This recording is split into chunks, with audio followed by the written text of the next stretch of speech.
बच्चों, आज हम आपके साइंस में एक नया चैप्टर चालू करेंगे। आप इस चैप्टर को केमिस्ट्री में डाल सकते हैं, ये केमिस्ट्री का चैप्टर बोल सकते हो आप। ये है चैप्टर 4 जिसका नाम है materials, metals and non metals. ये जो चैप्टर का शुरुआती भाग है वो बहुत ज्यादा ही बेसिक है, जो आपने 6th और 7th में पढ़ा हुआ है।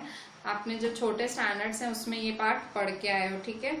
सो थोड़ा हम टेक्स्ट बुक के साथ जाएंगे कि भाई टेक्स्ट बुक क्या बोल रही है, और टेक्स्ट बुक के हिसाब से मैं आपको बताऊंगी, ठीक है। सो चैप्टर आपका चालू हो रहा है पेज 44 पे, ठीक है। पेज 44 से आपका चैप्टर चालू हो रहा है, और आप आपकी टेक्स्ट बुक साथ में लेके रखना, ठीक है। तो टेक्स्ट बुक के साथ रहना आप। पेज 44 है, देखो। अब चैप्टर का नाम है मटेरियल्स, मेटल्स और non metals and non metal. Material क्या होता है? मटेरियल कोई भी चीज, कोई भी वस्तु, ठीक है, किसी भी कोई भी थिंग, ठीक है। आप मटेरियल को ऐसा बोल सकते हो। सो कह रहा है कि वो थिंग या वो चीज मेटल है कि नॉन मेटल। वो पूरा चैप्टर हम वही डिस्कस करेंगे कि जो भी चीजें हैं वो मेटल हैं कि नॉन मेटल है, ठीक है। तो चैप्टर ऐसे स्टार्ट हो रहा है कि भाई आपको बहुत सारे मटेरियल्स के बारे में पता है, जैसे कि आयरन, एल्यूमिनियम, कॉपर एक्सेट्रा। पर कुछ मटेरियल्स आपको नीचे टेबल में दिए गए हैं, और आपको इन सारे मटेरियल्स को देख के बताना है कि वो शाइनी है या डल है, या वो हार्ड है कि हार्ड नहीं है, ठीक है।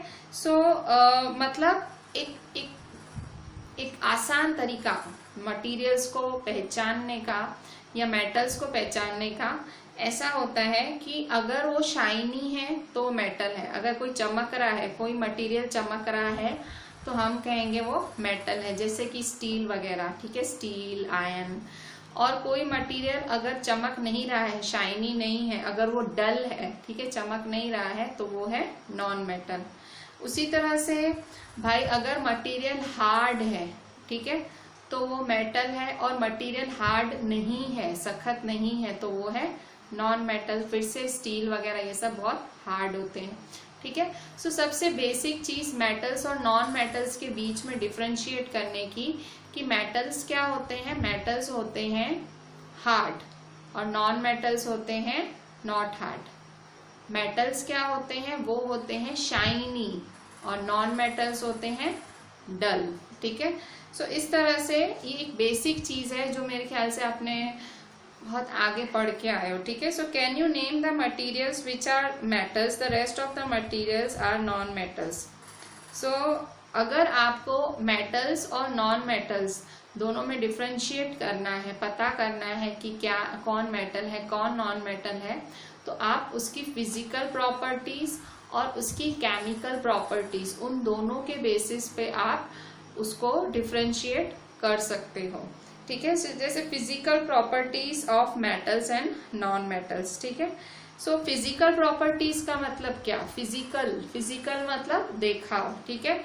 सो सबसे पहले तो वही भाई हार्डनेस है कि नहीं है, शाइनी है कि नहीं है, वैसा।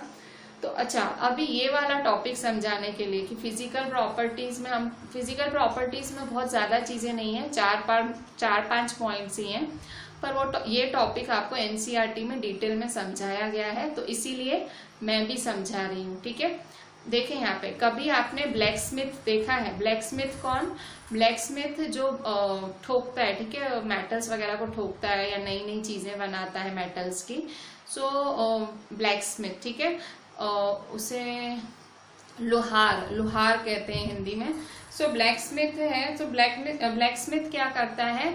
वो आयरन को, वो लोखंड को ठोकता रहता है, ठीक है, बीट करता रहता है, और वो कोशिश करता है उसमें से कुछ नया बनाने की, ठीक है। आयरन को ठोक ठोक के वो कुछ नया बनाने का ट्राई करता है उसमें से, या तो स्पेड बनाता है या शॉवल या एक्स, ठीक है। ये तीनों इंस्ट्रूमेंट्स, टूल्स हैं, ठीक है, वो टूल्स बनाने की ट्राई करता है। तो अगर जब ये ऐसे करता है, ठोकता है, तो क्या इनकी शेप में आपको बदलाव दिखता है? सो आपको इनकी शेप में बदलाव दिखता है, मतलब जब वो आयरन को ठोकता है तब, ठीक है। तो अगर मैं आपको बोलूं कि कोई अगर कोल को ठोक रहा है तो कोल को तो ठोकोगे तो पूरा भुक्का हो जाएगा, ठीक है। पूरा पाउडर हो जाएगा, ठीक है। सो वो मेटल नहीं है, ठीक है। जब आप किसी चीज को आप बीट करते हो और वो उसको एकदम बहुत हार्ड होती है पर आप उसका शेप बदल सकते हो, सो वो मेटल होती है, ठीक है। सो ये समझाने के लिए आप एक एक्टिविटी दी गई है। वो एक्टिविटी अगर चाहो आप बड़े बच्चों 8th में हो, चाहो तो अपने घर पे कर सकते हो। पेज नंबर यही चैप्टर 4 का स्टार्टिंग एक्टिविटी 4.1 है। एक्टिविटी 4.1 क्या बोल रही है कि एक छोटी सी कील लो, small iron nail. Iron nail मतलब छोटी सी लोखंड की कील लो। A coal piece, a piece of thick aluminium wire and a pencil lead. कह रहा है 4 चीजें लो। कौन सी 4 चीजें? एक लोखंड की कील लो। कील वो ठोकते नहीं हो आप, घरों में ठोकी जाती है, कभी आप कोई कुछ हैंग करने के लिए, लटकाने के लिए, कभी क्लॉक लटकाने के लिए, कोई फोटो फ्रेम। सो वैसी एक आयरन नेल लो, जिसको हिंदी में कील बोलते हैं, लोखंड की, ठीक है, कील लो। इसके बाद एक लो कोल पीस, ठीक है, कोल मतलब कोयला। फिर तीसरा लो piece of thick aluminium wire, एक एल्यूमिनियम की वायर भी लो, ठीक है। एल्यूमिनियम भी एक मतलब वायर्स में यूज होता है वो भी। फिर एक लो पेंसिल लेड। पेंसिल लेड तो आपको पता है, ये पेंसिल से लिखते पेंसिल लेड, ठीक है। कह रहा है ये 4 चीजें लो। एक्टिविटी में आपको ये 4 चीजें लेनी है, ठीक है। So beat the iron nail with the hammer. अब वो जो आयरन नेल है, जो ये लोखंड की कील है, नेल है, उसको हैमर से ठोको। अब यहाँ देखो ये है हैमर, देखो ये है हैमर, इससे ठोको, ठीक है। तो इसके साथ आपने ठोका, सो कह रहा है ठोको और फिर और बहुत जोर जोर से उसको आप बीट करो, ठीक है, जोर जोर से हैमर, हथौड़े मारो उस पे, कील पे।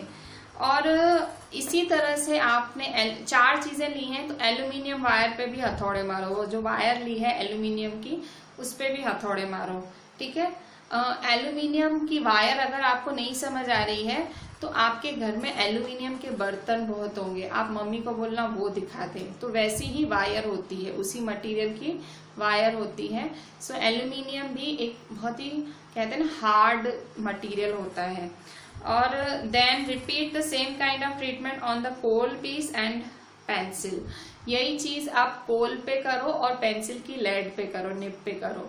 तो देखो, अगर आपने आयरन को ठोका है, अगर आपने एल्यूमिनियम को ठोका है हैमर से, तो वो दोनों बहुत मुश्किल से अपनी शेप बदलेंगी, ठीक है। धीरे धीरे तो बदलेंगी, पतली होती जाएंगी वो। पर आप कोल को ठोकोगे वो पूरा पाउडर हो जाएगा, आप पेंसिल को ठोकोगे वो पूरी पाउडर हो जाएगी, पेंसिल की निब को, पेंसिल की लेड को, ठीक है। सो इससे क्या, ये इससे आपको मेलिएबिलिटी की प्रॉपर्टी पता लगती है, ठीक है।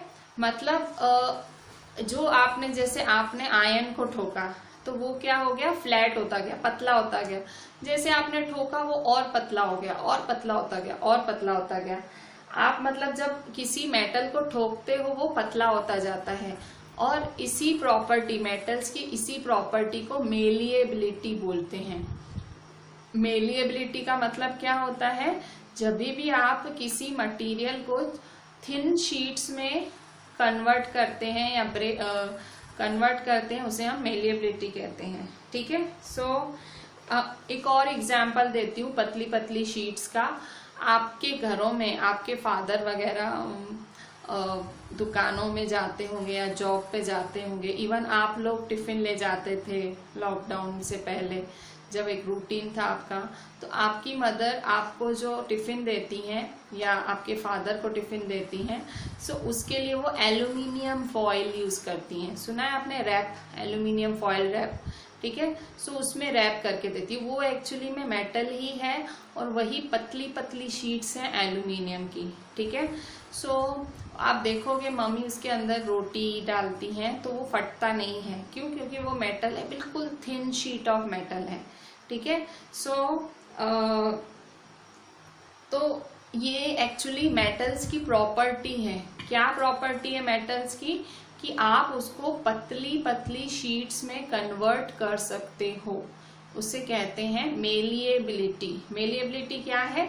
मेलिएबिलिटी एक मेटल्स की खासियत है या मेटल्स की प्रॉपर्टी है, जिसमें एक सब्सटेंस को, एक चीज को आप पतली पतली थिन शीट्स में कन्वर्ट कर सकते हो, ठीक है।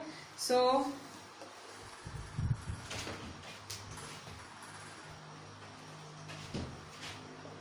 malleability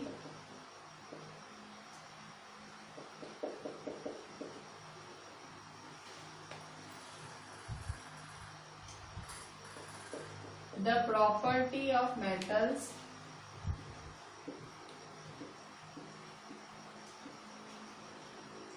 by which they can be beaten into thin sheets।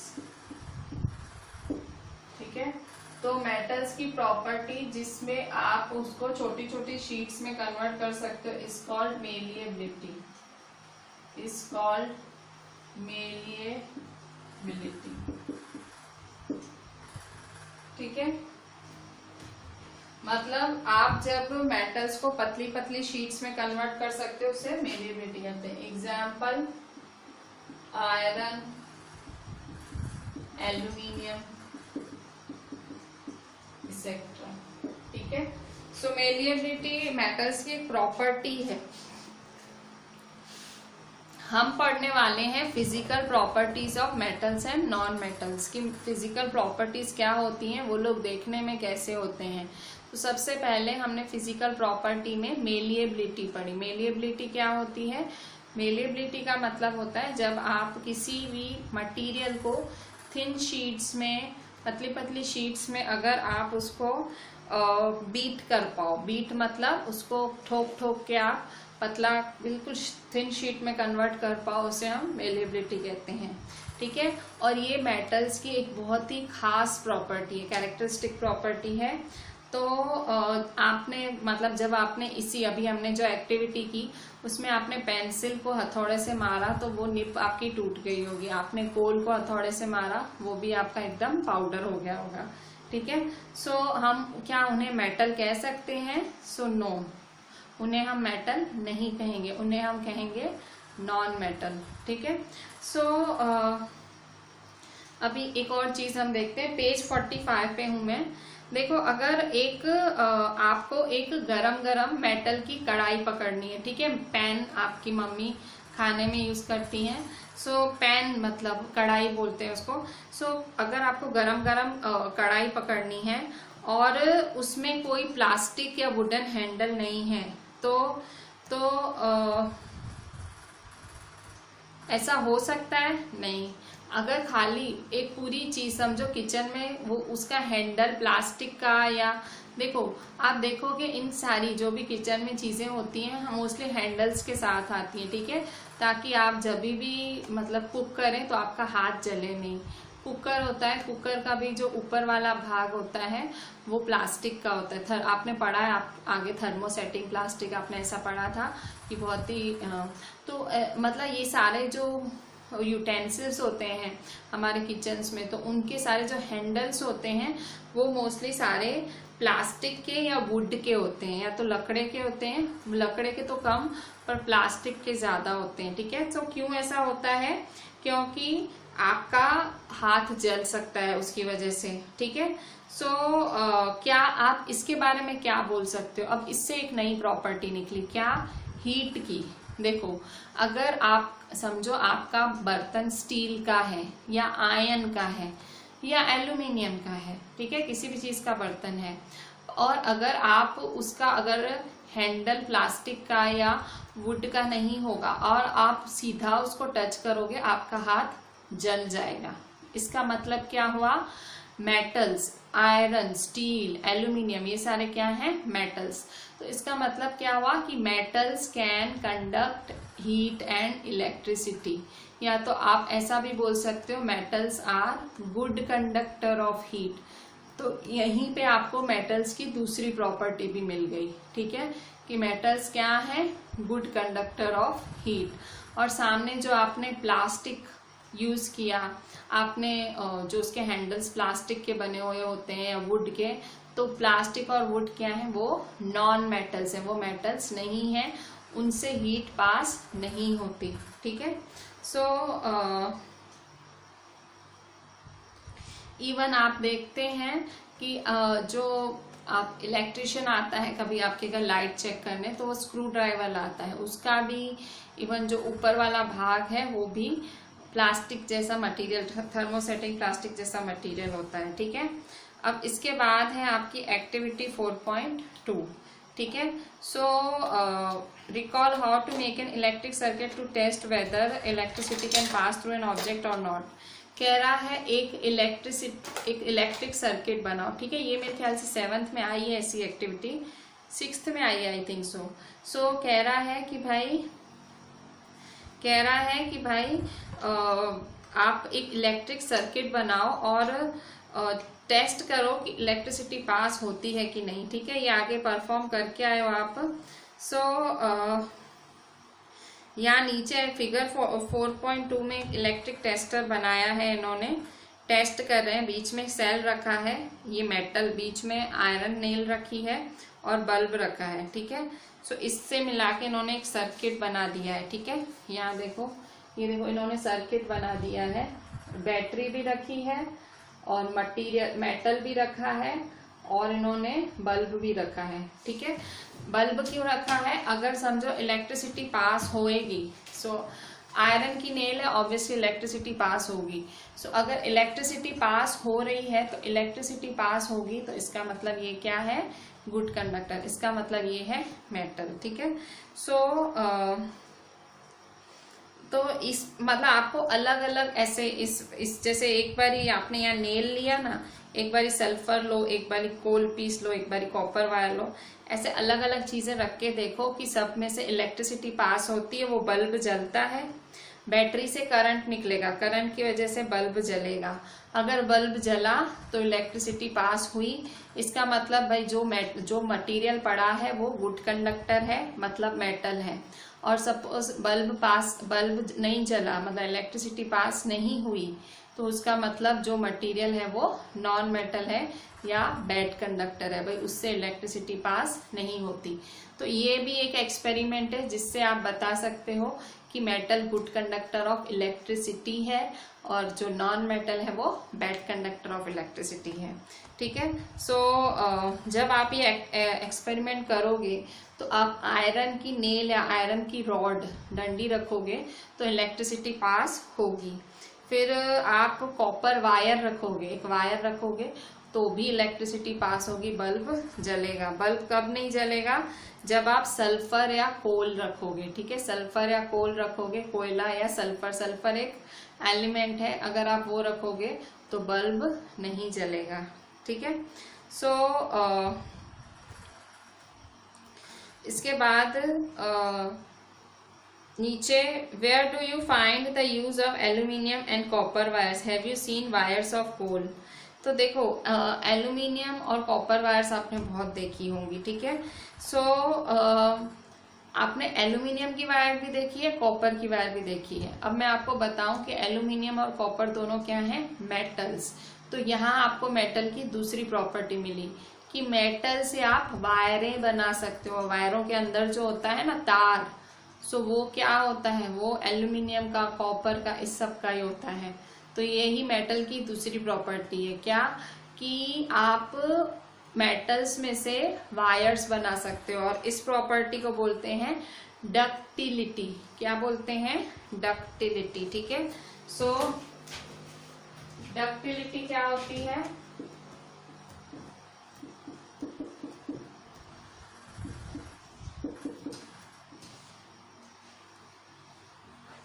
the property of metal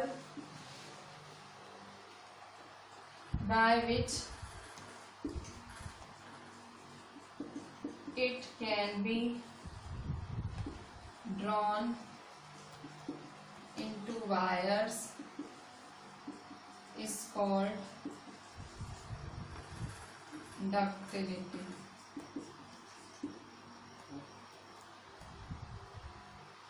ठीक है, इसका एग्जाम्पल क्या है, एल्यूमिनियम, कॉपर,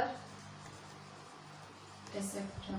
ठीक है, सो आपने एल्यूमिनियम की और कॉपर की बहुत सारी वायर्स देखी होंगी और यही इसका एग्जाम्पल है, ठीक है। So the property of metal by which it can be drawn into wires, अगर आप वायर्स बना सकते हैं सो उसे कहते हैं डक्टिलिटी।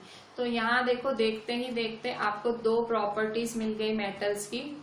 सो ये प्रॉपर्टी है मेलिएबिलिटी। हम बोल सकते हैं कि जो मेटल्स हैं वो मेलिएबल होते हैं, मेटल्स आर मेलिएबल। मेलिएबल का मतलब दे कैन बी कन्वर्टेड या बीटन इनटू थिन शीट्स, इसमें से पतली पतली शीट्स बना सकते हैं। नेक्स्ट प्रॉपर्टी हम बोल सकते हैं मेटल्स आर डक्टाइल। डक्टाइल का मतलब ये पतली पतली थिन वायर्स में कन्वर्ट हो सकते हैं, ठीक है। अच्छा, अब हम तीसरी प्रॉपर्टी की तरफ आ रहे हैं। कभी आपने देखा है कि भाई आप कभी कोई आयरन की चीज फेंको, ठीक है, लोखंड फेंको, और कभी आप कोई सिक्का फेंको, और कभी आप कोयला फेंको, कोल फेंको, कैसी आवाजें आएंगी, ठीक है। अगर नहीं किया हो तो करके देखना, ये चीजें आपके घर पे होंगी। कोयला नहीं होगा पर आपके घर में कील होगी, आपके घर में मेटल की कॉइन होगी, ये सब आप फेंक के देखो तो आपको कैसी आवाज आएगी। तो आप देखोगे कि आप जब कॉइन फेंकोगे तो एक तेज आवाज आएगी, आप जब आयरन की, लोखंड की कोई चीज फेंकोगे तो भी आवाज आएगी, पर आप कोयला फेंकोगे तो कोई खास आवाज नहीं आएगी, ठीक है। अच्छा, एक और मैं आपको बताती हूँ। आप मंदिरों में जाते हैं, ठीक है, सो मंदिरों में जो घंटे होते हैं, ठीक है, जो बेल्स होते हैं, क्या कभी आपने लकड़े के देखे हैं? कभी कोयले के, लकड़े के ऐसे देखे? नहीं। वो हमेशा जो बेल्स होती हैं वो क्या होती हैं, वो मतलब लोखंड की बनी हुई होती है, ठीक है, बेल्स मेटल की बनी हुई होती हैं। तो इससे ही आपको तीसरी प्रॉपर्टी मिली मेटल्स की। कौन सी प्रॉपर्टी? कि जो चीजें मेटल से बनी हुई होती हैं वो एक साउंड प्रोड्यूस करती हैं, रिंगिंग साउंड, टन टन टन ऐसे, ठीक है। इवन आपका सिक्का नीचे गिरेगा, टन टन टन करके गिरेगा। आपका आयन का कील या आयन का कोई लोखंड की चीज टन टन टन करके गिरेगी, ठीक है। सो इससे तीसरी प्रॉपर्टी मिली कि जो things made of metals produce a ringing sound when struck hard, ठीक है। तो उस प्रॉपर्टी को सोनोरस कहते हैं, SONOROUS, ठीक है। सोनोरस क्या होता है? सोनोरस वो रिंगिंग साउंड जब मेटल्स प्रोड्यूस करते हैं उसे सोनोरस कहते हैं। तो तीसरी प्रॉपर्टी मिल गई मेटल्स की, क्या? कि मेटल्स आर सोनोरस और non metals are non sonorous, ठीक है।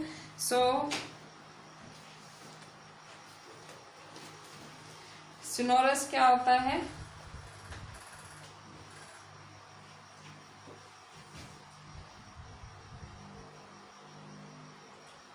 नेक्स्ट एक क्वेश्चन लिखते हैं, why metals are said to be sonorous. Metals को सोनोरस क्यों कहा जाता है? क्योंकि metals, since metals produce ringing sounds. Metals को सोनोरस क्यों कहा जाता है?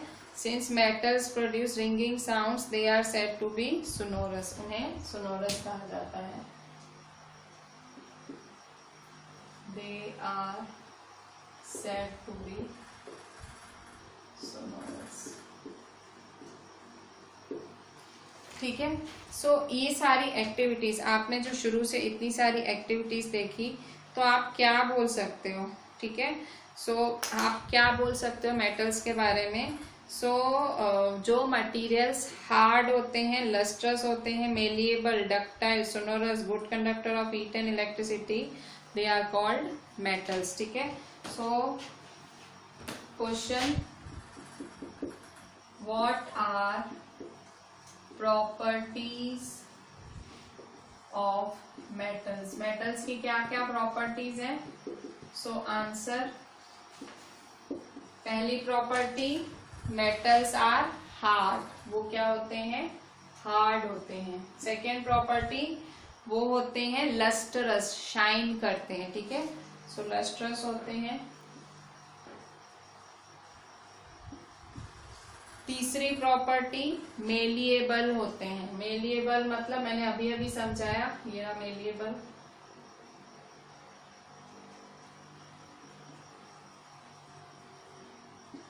चौथी प्रॉपर्टी डक्टाइल होते हैं।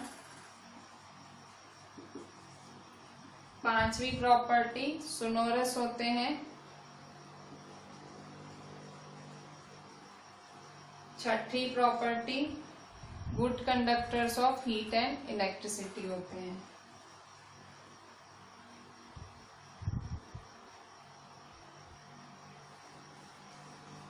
क्वेश्चन लिखते हैं, right the properties of metals, right the properties of metals with examples.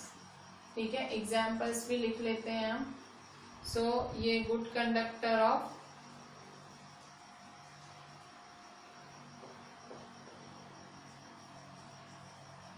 Heat and electricity होते हैं।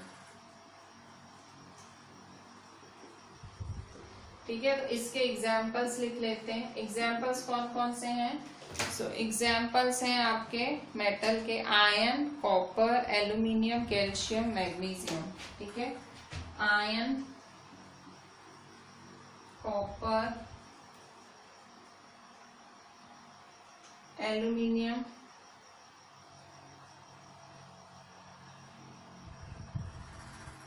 Calcium, magnesium.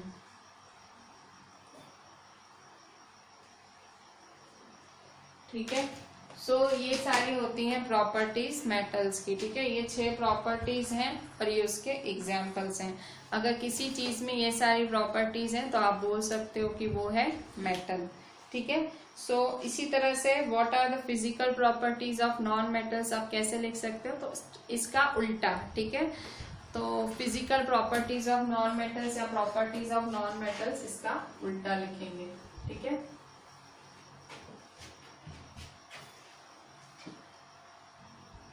बच्चों अभी हमने प्रॉपर्टीज ऑफ मेटल्स देखी, अब हम प्रॉपर्टीज ऑफ नॉन मेटल्स देखेंगे विद एग्जांपल्स। तो properties of non metals, right the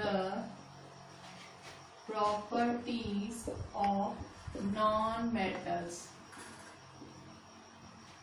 with examples. Answer, so यहाँ देखो, ये फर्स्ट मेटल की प्रॉपर्टी क्या थी? हार्ड। और नॉन मेटल की प्रॉपर्टी क्या होगी? First soft. ठीक है, इसका ऑपोजिट। सेकेंड, ये क्या थी? लस्टरस। लस्टरस मतलब चमकीली, तो ये क्या है? डल। डल मतलब रूखी रूखी। थर्ड, ये क्या है? मेलिएबल, तो ये क्या है? Non malleable. ठीक है, ये पाउडर हो जाते हैं इनको ठोको तो, ये पतले पतले शीट्स में कन्वर्ट नहीं हो सकते हैं। ये क्या है? डक्टाइल। मेटल्स है डक्टाइल, ये है नॉन डक्टाइल। 5, ये है सोनोरस। ठीक है, सोनोरस है और ये है not sonorous.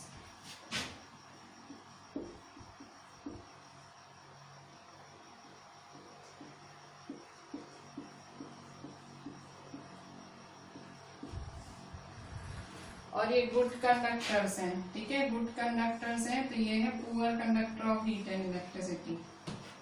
So poor conductor of heat and electricity. ठीक है, इसका एग्जाम्पल, ठीक है, इसके एग्जाम्पल्स क्या होंगे? सो एग्जाम्पल्स हैं sulphur, carbon, oxygen, phosphorus. Sulphur, carbon, oxygen, phosphorus. ठीक है। सो ये poor conductor of heat and electricity के एग्जाम्पल है, सल्फर, कार्बन, ऑक्सीजन, फॉस्फोरस। और मतलब ये नॉन मेटल्स के एग्जाम्पल है सल्फर, कार्बन, ऑक्सीजन, फॉस्फोरस।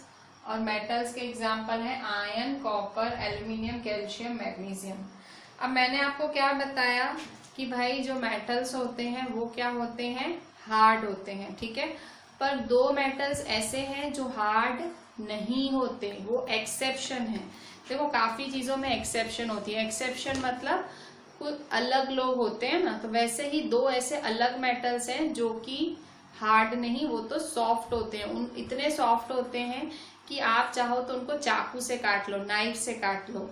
आप स्टील को नाइफ से काट सकते हो, आयरन को काट सकते हो नहीं। पर दो ऐसे मेटल्स हैं जो कि मेटल ही हैं, पर वो उनमें एक अलग बात है। वो अलग बात क्या है कि वो सॉफ्ट हैं। कौन से वो दो मेटल्स हैं, सोडियम एंड पोटेशियम, ठीक है। सो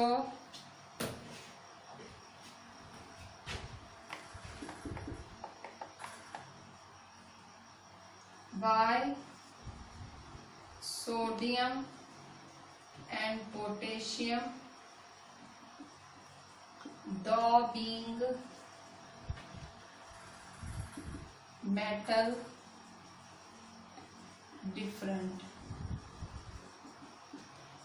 ये जो सोडियम और पोटेशियम है मेटल ही, पर तो भी डिफरेंट है। क्यों? क्योंकि they both are soft. Sodium और पोटेशियम मेटल हैं, पर ये क्या है, soft. So answer,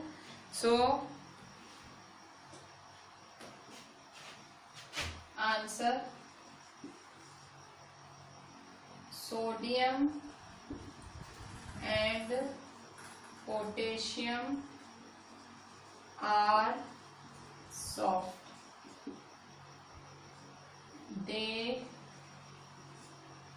can be cut with a knife। ठीक है, इतने सॉफ्ट होते हैं कि उसको चाकू से भी काट सकते हैं। ये आपको कभी एमसीक्यू में भी आ सकता है, ये एक्सेप्शंस है, ठीक है। ये एक एक्सेप्शन आप बोल सकते हो, मेटल की एक एक्सेप्शन है, ठीक है। मेटल की एक और एक्सेप्शन है और वो है मर्क्यूरी, ठीक है। आपने क्या पढ़ा था कि मेटल क्या होते हैं, मेटल सारे सख्त होते हैं, हार्ड। अब हार्ड होते हैं, हार्ड का मतलब सॉलिड। पर मर्क्यूरी एक इकलौता ऐसा मेटल है जो कि लिक्विड फॉर्म में होता है। आपको पता है ना, थर्मोमीटर में मर्क्यूरी होता है, वो क्या होता है, लिक्विड होता है, ठीक है। सो मर्क्यूरी एक ऐसा इकलौता मेटल है जो कि वो लिक्विड स्टेट में होता है, तो ये भी एक एक्सेप्शन है, ठीक है। Why mercury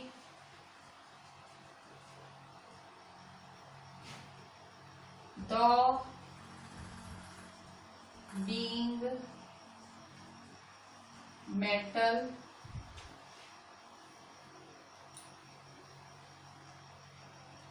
why mercury though being metal is different।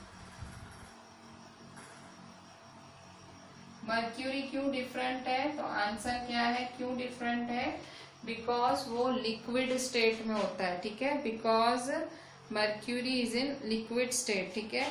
Because mercury is found in liquid state, ठीक है। जो सारे मेटल्स होते हैं वो सॉलिड होते हैं, हार्ड होते हैं, तो पर मर्क्यूरी क्या होता है, वो लिक्विड स्टेट में पाया जाता है। तो ये मर्क्यूरी भी क्या है, एक एक्सेप्शन है, ठीक है। इसका भी है एक्सेप्शन। एक्सेप्शन मतलब अलग है, ठीक है। तो तीन ऐसे मेटल्स हैं जो कि हैं मेटल्स, पर उनमें प्रॉपर्टी मेटल्स की नहीं है, किसकी है, नॉन मेटल्स की। किस किस में, सोडियम, पोटेशियम और मर्क्यूरी, ठीक है। सो इसी के साथ हम लोग physical properties of metals and non metals पूरी करते हैं, ठीक है। सो अब हम चालू करेंगे chemical properties of metals and non metals.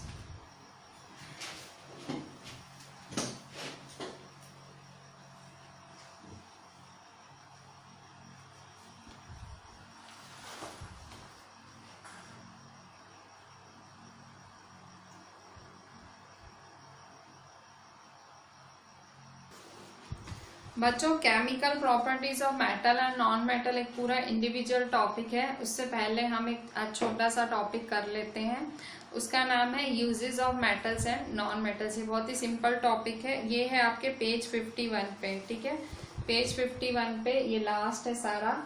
सो अभी जो केमिकल रिएक्शंस वाला टॉपिक है बहुत बड़ा है, सो फिलहाल मैं वो नहीं लेती हूँ, ये छोटा सा टॉपिक है, हम पहले ये ले लेते हैं। So uses of metals and non metals.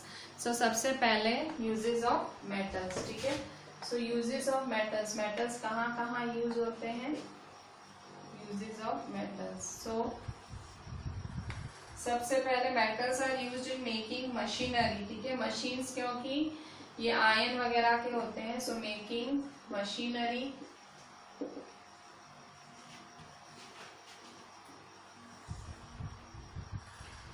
इसके बाद ऑटोमोबाइल्स मतलब व्हीकल्स वगैरह,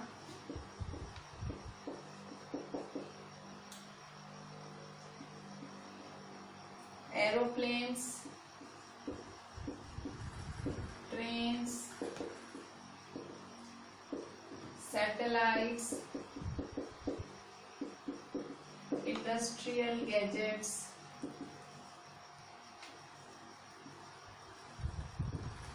कुकिंग यूटेंसिल्स,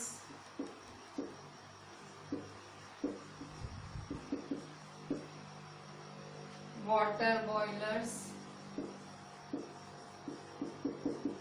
एक्सेट्रा, ठीक है। सो मशीनरी, देखो मशीनरी बनाने में ऑब्वियसली ये मशीनरी बनाने में काम आते हैं, क्यों? क्योंकि ऑब्वियसली एल्यूमिनियम, आयरन, इन सब की मशीन्स होती हैं। फिर ऑटोमोबाइल्स वगैरह में, ठीक है, और ऑब्वियसली हमारी कार की बॉडी वगैरह हर जगह मेटल है।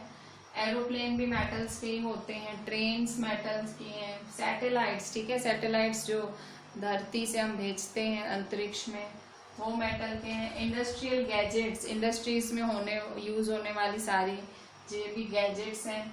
कुकिंग यूटेंसिल्स, बर्तन, ठीक है। वाटर बॉयलर्स, जो फैक्ट्रीज वगैरह में बड़े बड़े बॉयलर्स यूज होते हैं पानी उबालने के लिए, सो वो बड़े बड़े जो बॉयलर्स हैं वो भी मेटल्स के ही होते हैं, ठीक है। सो इस तरह से यूजेस ऑफ नॉन मेटल्स भी अभी देख लेते हैं। So what are the uses of non metals?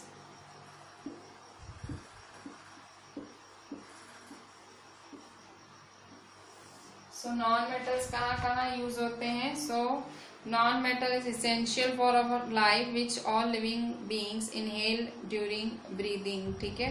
So non metal है, ठीक है। सो नॉन मेटल का एक एग्जाम्पल है, आप आगे पढ़ के आए हो non metal. So non metal का एक एग्जाम्पल ऑक्सीजन भी है, ठीक है। सो नॉन मेटल मतलब हमारी लाइफ के लिए कह रहा है जरूरी है, क्यों? क्योंकि हम ब्रीथ ऑक्सीजन की वजह से करते हैं, ठीक है, और ऑक्सीजन क्या है? नॉन मेटल, ठीक है। सो पहला है ऑक्सीजन, ठीक है। सो ऑक्सीजन इज एसेंशियल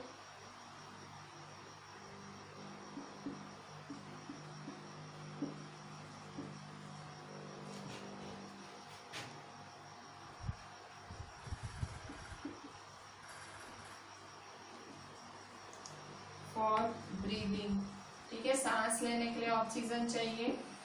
फिर सेकेंड है non metals are used in fertilizers. Fertilizers में भी नॉन मेटल्स, नाइट्रोजन वगैरह हैं, आपने पढ़े होंगे nitrogenous fertilizers. So non metals fertilizers में भी यूज होते हैं, ठीक है। So non metals are used in fertilizers, non metals are used in fertilizers, ठीक है। Non metals to enhance the growth of plants, to enhance the growth of plants.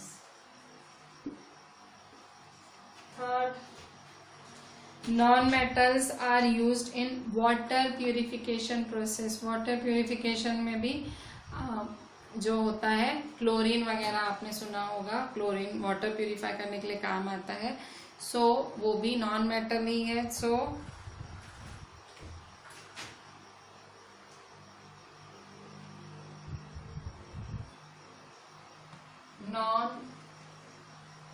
metals are used in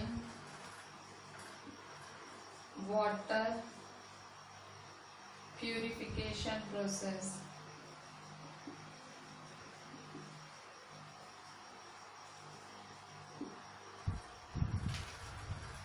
फिर non metal are used in purple coloured solution which is applied on woods. ठीक है, purple colour का solution होता है जो antiseptic के तौर पे यूज होता है, वो भी नॉन मेटल का ही होता है. ठीक है, सो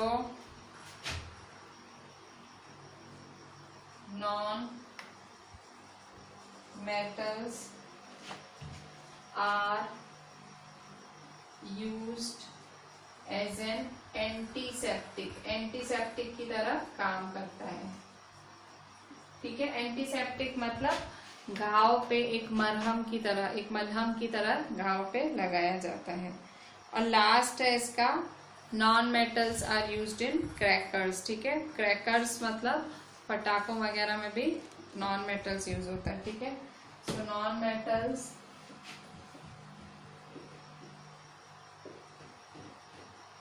are used in crackers.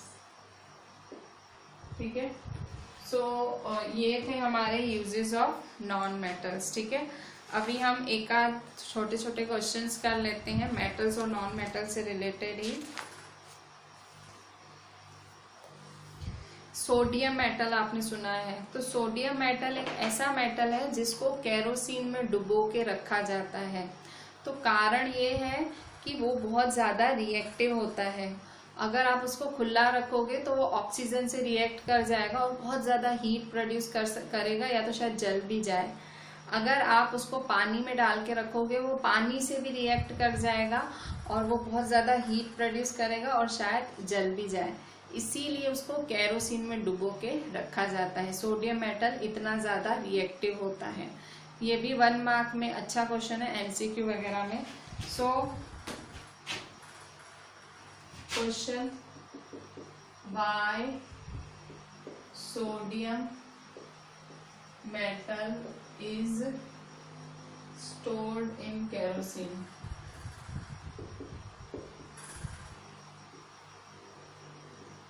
कारण क्या है इसका, रीजन क्या है? So sodium metal is very reactive. ये बहुत ज्यादा रिएक्टिव होता है.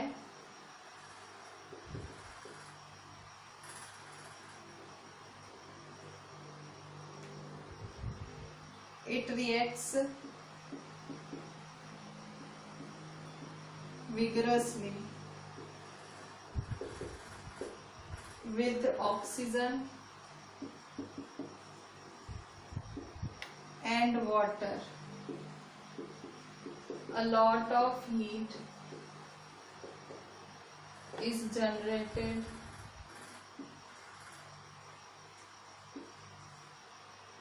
in the reaction.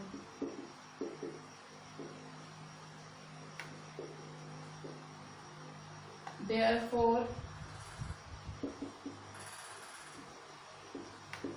it is stored in kerosene.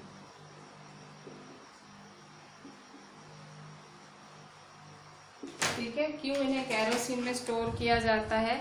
So kerosene में इसलिए स्टोर किया जाता है क्योंकि सोडियम मेटल बहुत ज़्यादा रिएक्टिव होता है और वो बहुत ज़ोर से ऑक्सीजन और वाटर से रिएक्ट करता है, बहुत ज़्यादा हीट प्रोड्यूस होती है और इसलिए केरोसिन में ही रखा जाता है.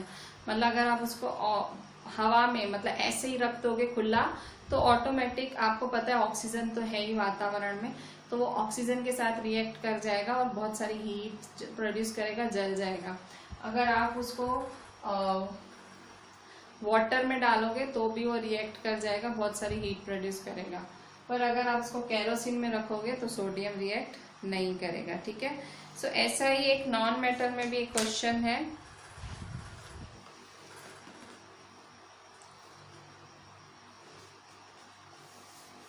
वाई फॉस्फरस, वाई एक नॉन मेटल है, वो क्यों वाटर में क्यों रखा जाता है? ठीक है, Y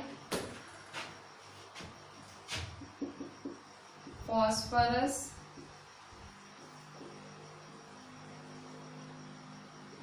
non-metal is stored in water.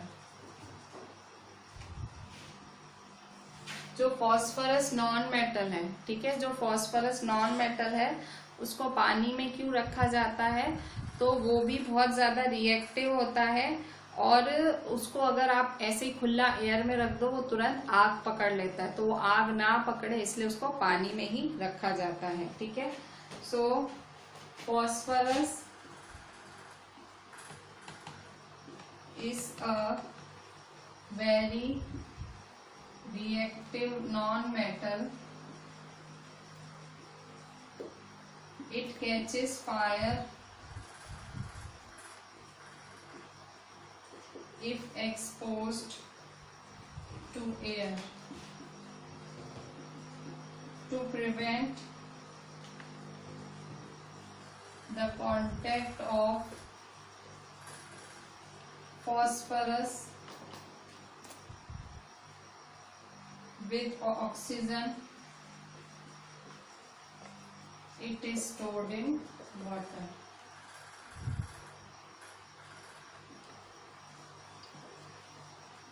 ठीक है, क्या बोल रहा है क्वेश्चन में कि भाई फॉस्फोरस एक नॉन मेटल है जिसको वाटर में रखा जाता है, क्यों?